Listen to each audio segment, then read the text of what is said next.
जय श्री राम, जय श्री राम, जय श्रीमन नारायण, जय श्रीमन नारायण। बम बोले, बम बोले। हर हर महादेव, हर हर महादेव। आप सभी देशवासियों को श्रीदान ट्रस्ट परोपकार मिशन की तरफ से हार्दिक शुभकामनाएं।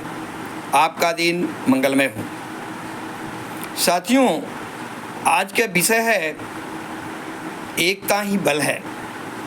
मनुष्य के जीवन के अंदर एकता वो चीज़ है जो दुनिया की किसी भी कठिन से कठिन चीज़ों को उखाड़ फेंकने में समर्थवान होती है।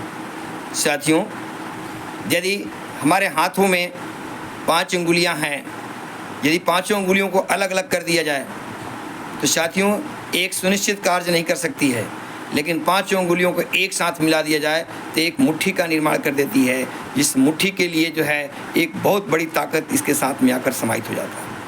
इस ताकत रूपी चीज़ों को पहचाने दोस्तों। मैं यही सभी अपने देश के वासियों से कहूँगा कि एकता के डोर में इस टाइम में बंधने की ज़रूरत है। हम सभी को एकता की डोर में बंधने की ज़रूरत है और किसी भी दुश्मन देशों से डट कर के मुकाबला करने की ज़रूरत है। साथियों, यदि किसी भी धर्म की मैं बात कहूँ, चाहे वो हिंदू धर्म हो या मुस्लिम धर्म हो, सिख धर्म हो, ईसाई हो, वो कोई भी धर्म हो सकता है, लेकिन सभी अपने अपने धर्मों के अंदर एक मजबूती के साथ अखंड रूप से संगठित होकर के रहना बहुत ज़रूरी है। साथियों, यदि कोई निर्बल को उखाड़ फेंकने की कोशिश करने लगे तो उस टाइम में संगठन ही हमारा काम आएगा। संगठन हो करके हम बड़ी से बड़ी चीज़ों को छोटी बना सकते हैं। यदि संगठन नहीं रहेगा तो हमें कोई भी विदेशी ताकतें जो है वो सेकंडों में बिखेर देगी। जैसे इतिहास गवाह है, आज के डेट में आप जो देख रहे हैं, देश स्वतंत्र होकर के हम एक नई ज़िंदगी को जी रहे हैं। आज से सैकड़ों साल पहले हमारा देश गुलामियों की जंजीर में जकड़ा हुआ था। कोई न कोई शासक भारत के ऊपर में शासन कर रहा था। वो ऐसा क्यों हो रहा था साथियों? केवल देश में फूट डालो और राज करो की नीति के कारण हुआ था। मैं तमाम सभी देश के बुद्धिजीवी वर्गों को कहूँगा कि अपने अपने घरों के अंदर, अपने अपने समुदाय में, अपने अपने समाज के अंदर में एकजुट होकर के किसी चीज़ से मुकाबला करने की तत्परता रखें।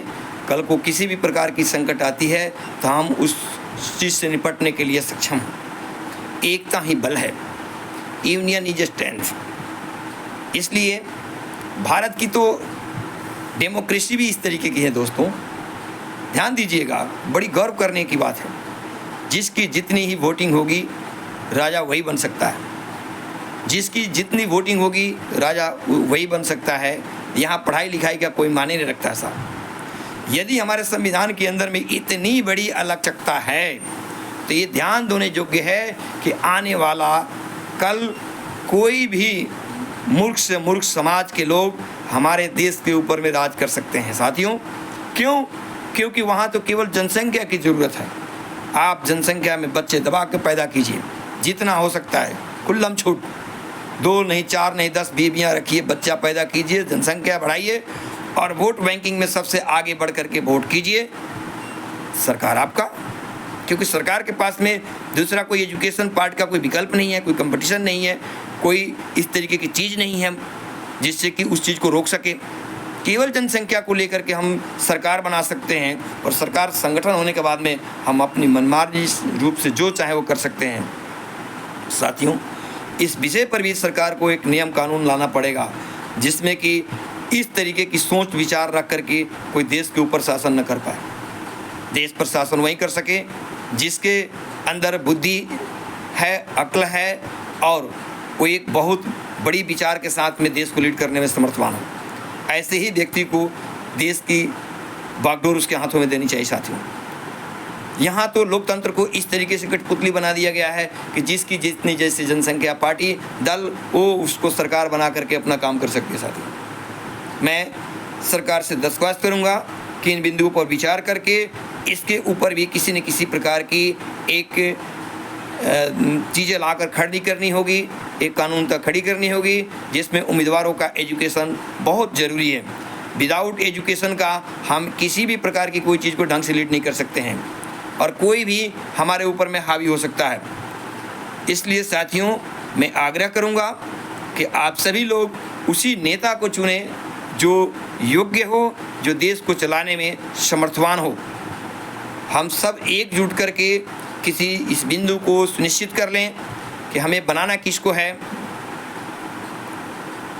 जो योग्य हो उसको मौका मिले, वही हमारे देश की बागडोर को आगे की तरफ ले जा सकता है, वही देश को एक अच्छी तरह से एक अच्छी बुलंदियों को ले जा सकता है और हमारे देश के जितने भी निवासी हैं उनकी फ्यूचर्स, उनकी भविष्य उज्जवल हो सकता है। साथियों, मैं तमाम देश के सभी बुद्धिजीवी वर्ग से अनुरोध करूंगा कि एकता ही बल है। अपने परिवार के अंदर एकता रखिए, अपने समुदाय के अंदर एकता रखिए, अपने देश के अंदर एकता रखिए। एकता में अखंडता नहीं होना चाहिए। यदि एकता होगा तो अखंडता नहीं हो सकता है, इसको खंडित कोई नहीं कर सकता है।